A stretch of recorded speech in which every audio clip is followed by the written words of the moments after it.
अभी मनु मूवी देखने वाले भाई सारे दर्शकों ने पवन मलिक मोखरा की हाथ जोड़कर राम राम और नमस्ते। हाल फिलहाल भाई छोटराम स्टेडियम रोहतक में मौजूद हैं और हमारे साथ इंटरनेशनल रेसलर पूजा गहलोत मौजूद है। कॉमनवेल्थ में मेडल दिलाने का काम कराया है हिंदुस्तान को पूजा गहलोत ने।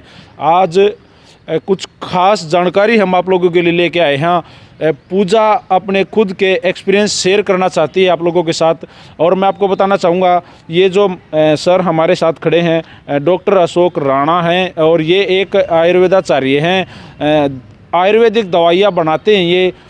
लेकिन अब की बार जो इन्होंने दवाई बनाई वो यहाँ मेडल लेके आने का काम कर गई। वो कौन सी दवाई थी, किस तरह की दवाई थी, पहले तो मैं आपको मिलवा देता हूँ डॉक्टर साहब से। डॉक्टर साहब राम राम। नमस्कार जी। स्वस्थ हो? बिल्कुल। हाँ, दवाई बनाने वाले तो स्वस्थ ही रहेंगे। और अब मैं आपकी मुलाकात करवाता हूँ सनसनीखेज रेसलर पूजा गहलोत से। हमेशा इनके फेस पे स्माइल रहती है।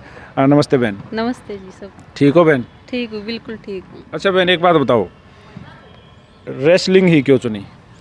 रेसलिंग ये इंडिविजुअल गेम है और ये मिट्टी से जुड़ा हुआ है, तो गांव में तो ज़्यादातर लोग रेसलर ही हैं जो भी गेम करते हैं। तो मेरे बड़े पिताजी करते थे, तो ये सोचा कि भी इंडिविजुअल गेम है तो फिर यही करते हैं। फिर कौन सा गाँव में था?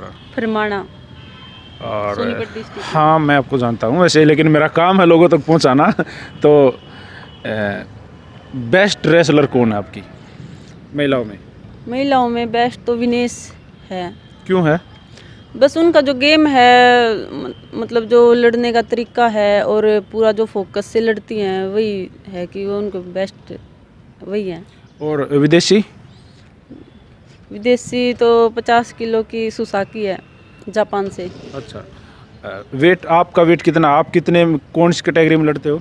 50 और 53 में खेलती हूँ। कोई ज़्यादा जो मैन कंपटीशन होते हैं वो 50 में, और नेशनल वगैरह जो होते हैं वो 53 में। फर्स्ट टाइम नेशनल कब जीता? नेशनल 2015 में गोल्ड आया था मेरा जूनियर में। अच्छा। और अभी 2022 में भी गोल्ड आया है सीनियर में। और हाइट कितनी है? हाइट 5'3" से थोड़ा सा ऊपर ही है। अच्छा। इंडिया में देखिए, जब आपको इंटरनेशनल कंपटीशन लड़ने होंगे तो इंडियन रेसलरों को हरा के ऊपर जाना होगा, तो यहाँ सबसे बढ़िया और सबसे फाइटेड मैच किसके साथ होते हैं? सभी पहलवान अच्छे ही हैं, और आजकल तो और भी ज़्यादा कंपटीशन हो गया है इंडिया में, मतलब बाहर जैसा ही हो गया है। यही होता है कि यहाँ से जो जीत के चला गया वो बाहर मेडल लेके ही आएगा। तो सभी रेसलर अच्छे हैं आजकल, ये नहीं किसी को कमज़ोर नहीं समझ सकते हम। सबसे ज़्यादा मतलब कंपटीशन किसके साथ होते हैं? लगभग हर बार जब भी कोई इंटरनेशनल दौरे की बात आती है तो वो सामने खड़ी मिलती है इंडिया में। नहीं सर, ऐसी कोई एक तो कोई नहीं है। जो भी कुश्ती कोई भी होती है वो पूरी क्लोज ही होती है, मतलब अच्छे पहलवान है सभी। एक रेसलर बनने के लिए मतलब अपने आप को काफ़ी सीमित दायरे में रखना पड़ता है। बस अपने मैच पे फोकस करना हो है, अपनी प्रैक्टिस पे फोकस करना हो है, रेस्ट पे फोकस करना हो है, डाइट पे फोकस करना हो है। ये सब एक लड़की के लिए काफ़ी अलग सी मतलब बात है। कैसे इसको मैनेज कर पा रहे हो? इसको तो जैसे मेरे परिवार है, मेरे मम्मी पापा हैं और मेरा भाई है, ये साथ में रहते हैं। और सर से मैं बात करती रहती हूँ कि कभी कभी ये लगता है वीकनेस फील हो रही है या परफॉर्मेंस डाउन जा रही है, तो मैं सर से बात करती हूँ। सर मेरे लिए मेडिसिन तैयार करते हैं। डॉक्टर अशोक राणा जी आपके लिए मेडिसिन तैयार करते हैं, वो किस टाइप की मेडिसिन है? वो परफॉर्मेंस को जैसे अप करने के लिए, शरीर में वीकनेस फील हो रही है या कभी कभी ऐसे होता है कि प्रैक्टिस मतलब मन तो करता है, कभी कभी शरीर ऐसे होता है कि साथ नहीं दे रहा, तो इस तरह से सर आयुर्वेद मतलब देसी होती है, और ना उसका कोई डोप वगैरह का वो है। तो ये आपको स्टेरॉइड तो नहीं दे रहे हैं? नहीं, स्टेरॉइड बिल्कुल नहीं है। वो खाने के बाद मेरा कई बार डोप टेस्ट भी हुआ है, ऐसा कुछ नहीं है, बिल्कुल देसी मतलब एक्चुअल में ही आपकी परफॉर्मेंस क्या रियली जो पहले थी उससे बेटर हुई है? जी बिल्कुल। कितने % बढ़ी होगी? काफ़ी असर होता है। और सर यहाँ पे इस लेवल पे आके तो वही बात है, थोड़ा सा भी होता है, बराबर के पहलवानों में थोड़ा सा भी आगे जाते तो वही बहुत फ़र्क होता है, लेकिन काफ़ी परफॉर्मेंस अप हुई है मेरी। अच्छा, राणा साहब आपने जो दवाई इनको दी है, ये तो एक मान लो भाई पहलवान है, पहलवान को तो बस शायद नहीं हो इतना पता होगा आप क्या इनको दे रहे हो।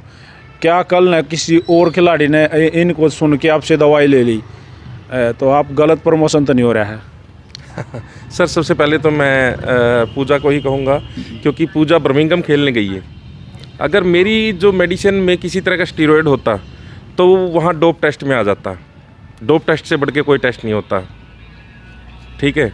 और मेरी ये पूर्णतः आयुर्वेदिक मेडिसिन होती है जो स्वर्ण भस्म पे निर्धारित होती है, पूरी बेस्ड होती है, उसके ऊपर आधारित होती है। तो स्वर्ण भस्म से निर्मित मैं सिर्फ भस्म तैयार करता हूँ और वो भस्म देता हूँ। और उस भस्म से क्या होता है कि लोग आजकल आधुनिक युग जब से आया है स्टेरॉइड की तरफ भाग रहे हैं। हमारा जो आयुर्वेदिक पद्धति है उसको भूलते जा रहे हैं। और आयुर्वेद में इतना अच्छा रिजल्ट है। ये इस बच्ची को जो मेडिसिन दे रहा हूँ मैं बहुत लो लेवल की है और इसको बहुत अच्छी परफॉर्मेंस इसको आ रही है। अच्छा, मैं एक बात यहाँ आपसे ना रोक के पूछना चाहूँगा। ठीक है, आपने इनको ना भस्में वगैरह रेडी करके एक मेडिसिन तैयार करके दी है जिससे इनका परफॉर्मेंस अप हुआ है। कॉस्टली मतलब क्या आ रहा है, हमारे जो लोकल जो यहाँ होते हैं ना सारे मिट्टी से जुड़े हुए ही रेसलिंग करते हैं। अमीर आदमियों की तो जरूरत क्या है, सारे लोकल गामा के बड़क हैं वे ये रेसलिंग कर रहे हैं या पूजा भी सी है। तो मनी भाई बहुत वैल्यू रखा है, तो वो बताओ। मनी भाई वैल्यू रखता है, वो डिपेंड करता है body to body, man to man vary करता है। और दूसरा किस तरह का वो मतलब खेल खेल रहा है, किस तरह की उसको पावर चाहिए है, उसी के लेवल पे ही मुझे उसका तैयार करनी होती है। इसकी कॉस्ट जो होती है वो खिलाड़ी पे डिपेंड करती है कि भी उसको कितना किस लेवल पे खेलना है, कितना नहीं है। जैसे मैं इसको 2 या 3 साल से तैयार कर रहा हूँ और इनको सिर्फ 4 महीने मेडिसिन खिला के बंद कर देनी होती है, फिर उसके बाद गैप देना होता है, फिर उसके बाद 4 महीने खिला के फिर बंद कर देनी होती है। वो कंटिन्यूअसली नहीं चलती है मेडिसिन। अच्छा, ये जो दवाई इनसे आपने ली पूजा, तो आपको लगा बहन के आप इनके पैसे दे पाओ हो? एक नया खिलाड़ी अगर आए और वो इनसे दवाई ले, चलो आप तो फिर भी आपको तो गवर्नमेंट भी सपोर्ट कर रही है, परिवार भी सपोर्ट कर रहा है। कई बार आपने देखा है ना प्लेयर किसी हैं आपके साथ, उनको तो डाइट मुश्किल हो जाए तो वो कैसे? सर देखो अभी पहलवानी में आगे अगर सोचना है कि बड़ा है, देखो थोड़ा सा पैसा तो लगाना ही पड़ेगा। खैर वो हम प्रोटीन वगैरह लेते वो भी सस्ते तो वो भी नहीं होते, लेकिन हमने अपनी परफॉर्मेंस अप करनी है तो थोड़ा सा ये चीज़ें ये परिवार के लिए तो थोड़ा सा तो मुश्किल है। आपको खिलाड़ी जब बर्मिंघम गया है, बर्मिंघम डोप टेस्ट हुआ है। डोप टेस्ट बहुत बड़ी चीज़ होती है, कोई छोटी चीज़ नहीं होती।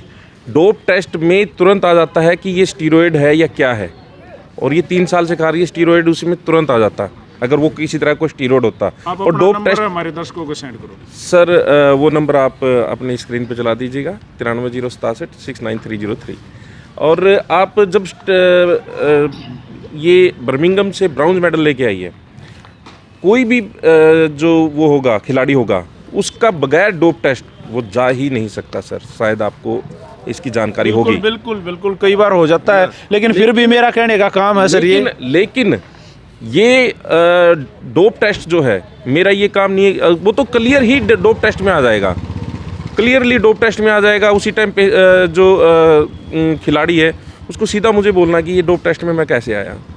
ठीक है, तो पूजा आज तक की सबसे A1 फाइट आपकी नज़र में कौन सी बाउट में आपने देखा भाई आज मैंने ज़बरदस्त मैच दिखाया?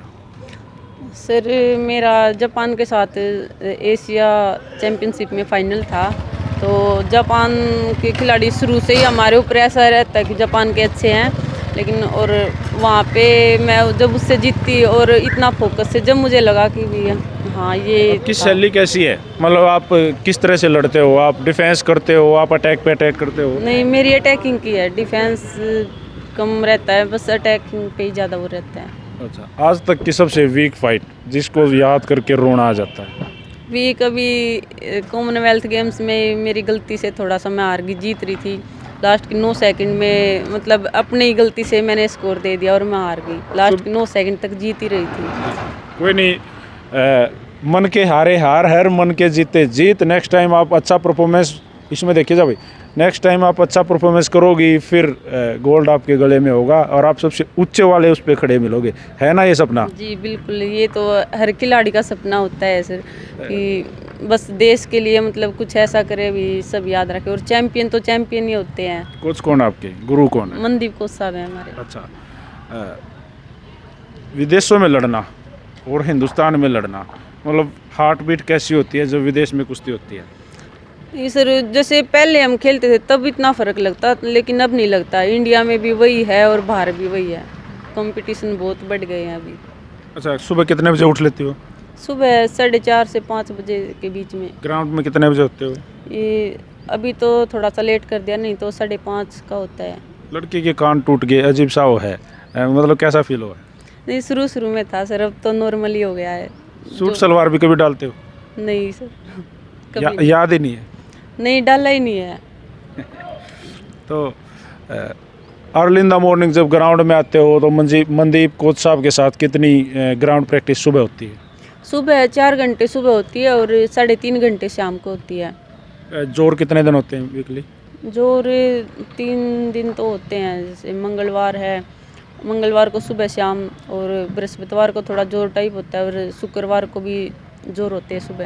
अच्छा, खाते क्या हो? डाइट बताओ थोड़ी सी। डाइट ड्राई फ्रूट्स हैं, और जैसे चने भिगोकर, और प्रोटीन लेते हैं बीच में, मतलब प्रैक्टिस के बाद, और अपना दूध वगैरह पीते हैं, और सर जो मेडिसिन देते हैं वो सुबह सुबह लेके आते हैं प्रैक्टिस से पहले। जी, भाई ये थी हिंदुस्तान की आन बान शान, कॉमनवेल्थ में हमारे देश को मेडल दिलाने वाली हमारी छोटी बहन पूजा गहलोत और डॉक्टर अशोक राणा जी। इनके जो जादू से सर मेरा कोई जादू नहीं है, इनके जादू से ही मैं कहूँगा, ये हमारा बोलने का लहजा सर। ये एक आयुर्वेदिक पद्धति है जिसको हम भूलते जा रहे हैं। सिर्फ आयुर्वेद पद्धति को मैं प्रमोट कर रहा हूँ कि हमारा आयुर्वेद खिलाड़ियों के लिए बहुत ही बड़ी चीज़ है, जो खिलाड़ी इस चीज़ को समझ नहीं रहे हैं और स्टीरॉयड की तरफ जा रहे हैं, जो कि बहुत नुकसानदायक है। खेलते खेलते खिलाड़ियों की मौत हो जाती है, इतने हाई लेवल के स्टीरॉयड ले रहे हैं। मैं सिर्फ यही एक अपील करना चाहूँगा, आयुर्वेद की तरफ जाइए। आयुर्वेद, मैं नहीं कहता कि मुझसे लीजिए, बहुत और आयुर्वेदाचार्य हैं, मेरे से ही बढ़िया बढ़िया आयुर्वेदाचार्य होंगे, उनसे लीजिए, लेकिन आप आयुर्वेदिक मेडिसिन लीजिए जिससे आपका स्टेमिना बढ़े, आपके अंदर पावर आए, आपके अंदर आपको हर तरीके का बेस्ट परफॉर्मेंस करने का मौका मिले और देश के लिए आप गोल्ड मेडल लेके आएँ। और मैं सिर्फ मेरी यही एक कोशिश है कि मैं कैसे भी करके पूजा देश के लिए गोल्ड ज़रूर लेके आए। लेके आओगी, अब पूरी तेज़ लड़की है, लेके आओगी। मैं एक बात और पूजा कहना चाहूँगा आपसे। देखो, पहले नुकार दे पहलवान का दिमाग तो गोड्डे में हो है, फलान हो, दकड़ो है, लेकिन मेरा मानना है कि जो रेसलर होते हैं ना, पहलवान होते हैं, उनका माइंड इतना शार्प होना चाहिए। सेकंड के कितने हिस्से में हमने अपनी टेक्निक आजमानी होती हैं, दाव चेंज करने होते हैं सामने वाले से, उसके दाव समझने और पढ़ने होते हैं। जी सर, दिमाग तो तेज़ होना ही चाहिए सर, क्योंकि अगला कब अटैक कर दे और क्या अटैक दिखा के कौन सा अटैक कर दे, हमें किस टाइम डिफेंस करना है, किस टाइम मतलब कि थोड़ा सा चांस मिलता है अटैक करने का, तो दिमाग तो तेज़ होना ही चाहिए सर। अच्छा, जो एक बाहर रेसलिंग में होता है, जब आपका मैच हो रहा है तो आपका एक कोच आपको बाहर से डायरेक्शन देता है, कई बार इंटरनेशनल में भी ऐसा होता है सर। उसका कितना महत्व है, उस डायरेक्शन का कितना महत्व है? आज तक का मेरा किसी भी रेसलर से पहला क्वेश्चन है आपसे किया है। बहुत ज़रूरी है सर वो, क्योंकि कुश्ती तो लड़ते, लेकिन जो सुनाई जो देता है कोच का, वो कभी कभी हमें ना ध्यान नहीं रहता कि ये करना है, और कोच के एक इशारे से हम वो कर पाते हैं। कई बार स्कोर हमारे बच जाते हैं। वो एक कान वहाँ होता है, बिल्कुल, एक सामने उसकी साइड है, एक उसकी साइड है। मतलब ध्यान तो पूरा कुश्ती में ही होता है, लेकिन क्या है, कोच बाहर से जो बोलते हैं हम सुनते हैं, वो सुनते हो जी। तो आज अभी मैंने मूवीज़ पे आप आए, सुबह सुबह हम आपके डायरेक्ट स्टेडियम में आ गए, छोटराम स्टेडियम में आपको आ गए, यहाँ पकड़ लिया, और ये एक प्यारा सा इंटरव्यू हमने, एक इंटरव्यू कैसा लगा ये? बहुत अच्छा लगा सर जी। डॉक्टर साहब, आपको भी स्पेशल थैंक यू मैं बोलना चाहूँगा। आप इतनी दूर से चल के रोहतक आए हो मेरे एक बुलावे पे, और आपने एक प्यारा सा इंटरव्यू दिया, साथ में खड़े हुए, और साथ में इस लाडो का भी मन थोड़ा सा हौसला हुआ है, शायद अगली बार गोल्ड। जी, वे अपनी तैयारी तो मतलब कोई कसर को नहीं छोड़ू सर गोल्ड लेने खातिर। बिल्कुल। और भाई वो फिल्मों भी कहने लगे, आज तो भाई हमारी छोरा तो कम नहीं है। आजकल की लड़कियां हर मामले में फाइटेड हो रही हैं, अपना डिफेंस कर जाना है। सच है यार? जी बिल्कुल सच्चाई है। पहले तो लड़कियों को बाहर निकलने में इतनी वो होती थी, और सूट सलवार के बगैर कहीं बाहर जाना ही नहीं होता, मतलब ये था कि भी सूट सलवार पहन के जाएगी, लेकिन आजकल तो लड़कों की तरह ऐसे चलती हैं, मतलब लोअर टी शर्ट डालनी है या जीन्स डालनी है, और घर वाले भी साथ देते हैं कि भाई हाँ आप, मतलब मेरे घर वाले तो बोलते हैं भाई हमने तो कब भाई लड़कों से कम नहीं हो तुम। 3 बहन हैं, हम 1 भाई है मेरा, लेकिन हम तीनों बहन बिल्कुल लड़कों की तरह पाली है मेरे माँ बाप ने। जी, तो थैंक यू डॉक्टर साहब। जी धन्यवाद। भाई अगर किसी ने भी अगर डॉक्टर साहब की दवाई लेनी है किसी भी रेसलर या किसी भी गेम में अगर किसी को दवाई लेनी है तो स्क्रीन पे डॉक्टर साहब का नंबर मेंशन होगा। पूजा का इंटरव्यू किस साला क्या वो बताइए, और जल्दी ही किसी स्टार पहलवान का, किसी स्टार खिलाड़ी का इंटरव्यू हम अभिमन्यु मूवीज़ पर लेके दोबारा हाजिर होंगे। तब तक के लिए बने रहिए अभिमन्यु मूवीज़ के साथ। सारे भाइयों राम राम, नमस्कार तो ठोक दे नमस्कार जी सबने। डॉक्टर साहब सभी को भाई मेरा भी हाथ जोड़कर राम राम और प्रणाम। जय हिंद, जय हरियाणा, सत्य में हो जाते।